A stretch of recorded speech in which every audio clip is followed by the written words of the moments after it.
everyone, I just wanted to go over some materials. So here I have my Artes Hewlett paper already prepped. I created a video which you can check out if you need in terms of cutting your paper down, tearing it down, and mounting it onto your drawing board. We are going to be working on multiple paintings through this course, so it's great to have extra paper on hand. I'm using the Artes Hewlett paper, which is sized and prepared for oil paintings. So if you're working in oils, you want to make sure that your paper is either sized archivally for oils or you're gessoing your paper prior to painting. If you're working in water-based media or acrylics, you don't have to worry about it, and you can just work on whatever kind of decent weight paper you prefer. But I would definitely choose paper that's, I think, like a nice versatile texture, something like hot press paper, which is not too smooth, it has some tooth, but whatever you like. For pigments here, I have one of each primary plus white. So you can choose any red, any yellow, any blue plus white. We're gonna be working with a limited color palette.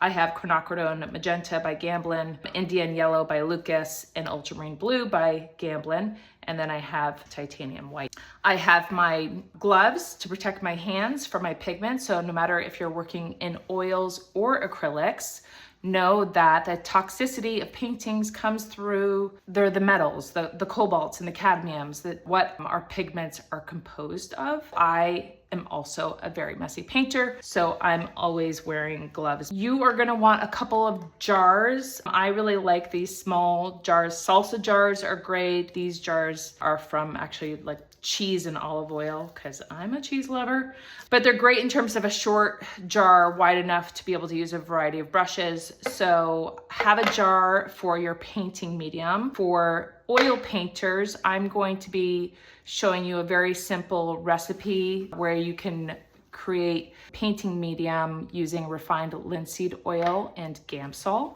If you are painting in acrylics, you might want to consider a slow drying medium so you can manipulate your painting longer. And then having a jar, an extra jar, of course, to wash out your brushes. I have a variety of brushes here. I would recommend for substrates of this size, not going any smaller than these brushes. In this painting, we are going to be looking to create a variety of expressive moves with our materials. The danger of getting too small with your brushes is we can make things really busy. And so I tend to kind of lean on bigger brushes like 2-inch and even 3-inch, but 1-inch is fine too. You can also use cheap, inexpensive chip brushes from the hardware store. The brushes that you incorporate can be a variety of brushes. They can be a mix of bristle and synthetic, different shapes and sizes just to experiment with.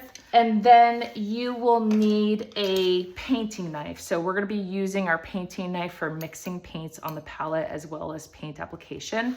These are my two favorite palette knives.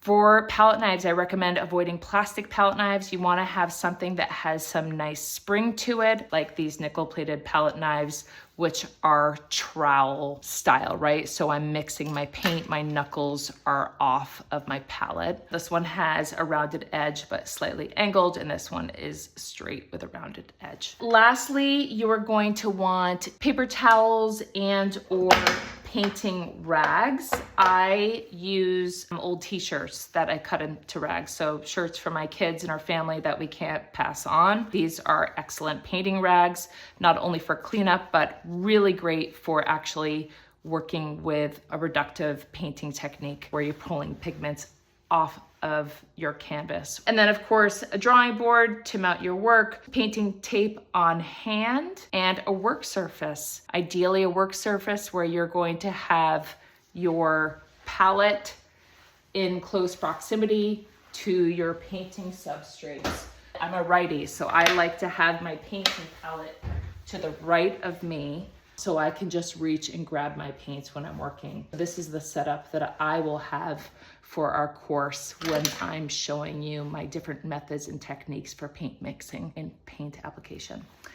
If you have any questions, feel free to shoot me a message. I look forward to seeing you soon. Bye.